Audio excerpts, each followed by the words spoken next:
Now, the Times of London said billionaire club in bid to curb overpopulation and talks about the same meeting by John Harlow, Los Angeles.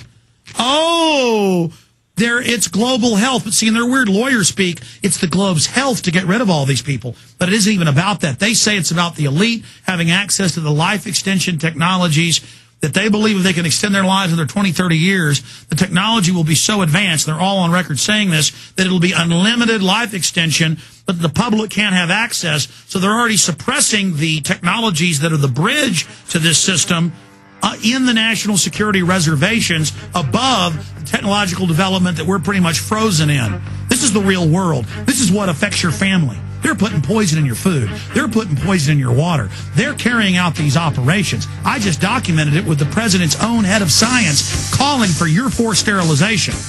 Great job, crew. This is the end of the main radio transmission, but I'll continue at prisonplanet.tv and Infowars.com right now. Everything we said came true. Everything we've done has been right. We are in overdrive. The eugenicists, the Rockefeller family, the Rothschilds, the Queen of England, all publicly eugenicists, their fathers and grandfathers and grandmothers and great-grandmothers set up eugenics on record. That's historical fact. Then, after Hitler embarrassed them moving too quickly, as they said, they went underground. And they took over society by stealth. They created the social welfare system to get the public in their webs, to capture the public. And now the head of Obama's entire science division, his science chief advisor, is out in this big textbook calling for eugenics, forced sterilization, a world government to carry it out, forced abortions, killing babies, putting drugs in the water to sterilize you and in your food. I never got to this on the main show. Then we're going to take 10 calls and end it. Bored with PCs, Bill Gates sets his sights on controlling the weather. Now see how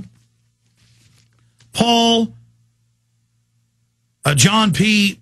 Holdren, who co-authored the 1977 book, which he advocated the formation of a planetary regime that would use global political force to enforce totalitarian measures on population control, including forced abortions, mass sterilization programs conducted via the food supply. And that's written by Paul Joseph Watson, as well as mandatory bodily implants that would prevent couples from having children. Now,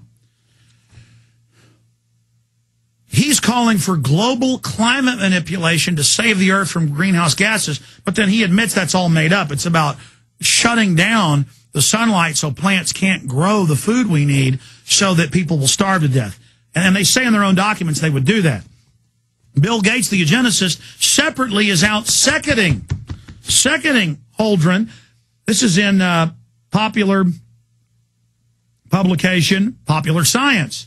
Bored with PCs, Bill Gates sets his sights on controlling the weather. Oh, and it's exactly what Stanford Research Institute certified in 1967 that Ben Livingston, the father of weather weapons meteorologist, broke here on this show. That by the 60s, they could create, they could steer, they could strengthen, they could weaken hurricanes. They're going to use this stuff against us and then say, oh, look, the Earth's having serious problems. We've got to take all your rights. We've got to have a global carbon tax or the hurricanes won't stop.